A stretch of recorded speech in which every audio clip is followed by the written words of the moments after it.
Now let us understand what determines action, physical action or behavior. When I say physical action or behavior, how does action or a habit manifest in your life? For example, getting up in the morning. My thought is to get up in the morning, but physically I don't get up in the morning. Physically I am just sleeping. Even after getting up at 6, somebody has to come and push me up, or I need some exam to be there. I get up at 5 o'clock, sit wondering what to do. Okay, these are physical actions. Physical action is the final manifestation, which means it is the end product of series of events that have happened inside the mind. Physical action is a result of certain thoughts.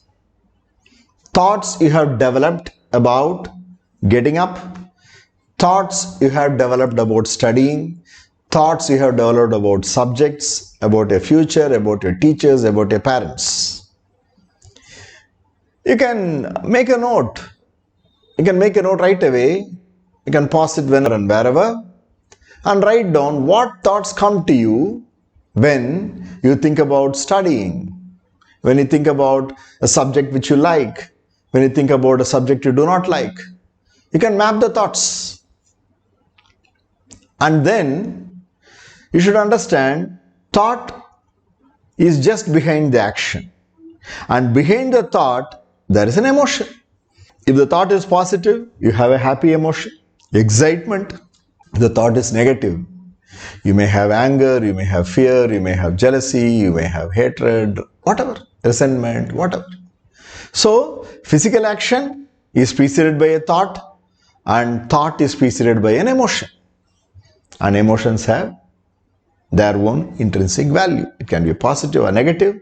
And when these emotions are consistent for a long period of time, for example, if you have been consistently afraid of studying certain subjects, you have been consistently failing to get the marks that you really wanted, if you have been consistently feeling low about yourself as compared to other students, all of them would have created a certain neurochemistry within the system.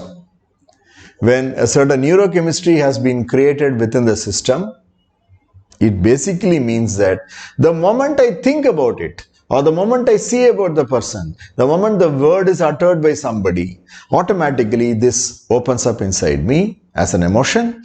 This automatically converts into a thought, and that converts into a physical action. I may retract from studying, or I may divert myself from studying, I may do something else. You would have just taken an exam. Many students have told me, the moment they come across a difficult problem, they drop it and do something else.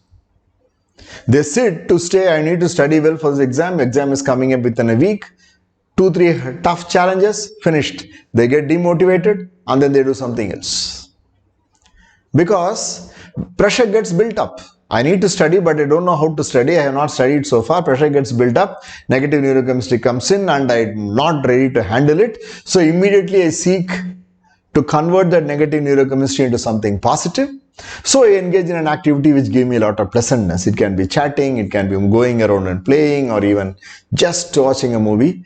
I just make myself more numb so that I am not in touch with that negative neurochemistry. So basically, any physical action has got a strategy behind it. The strategy can be to avoid a negative situation, correct? Or I go in positively, but something happens. Then these thoughts have emotions behind them. And when you're looking about reprogramming the mind, we are talking about changing the internal neurochemistry, building good quality of thoughts, and finally that manifesting as action. This is a chain. Positive energy, positive emotions, good quality of thoughts, and positive physical activity or habits. This is a chain. Only then the change will be permanent. Thank you.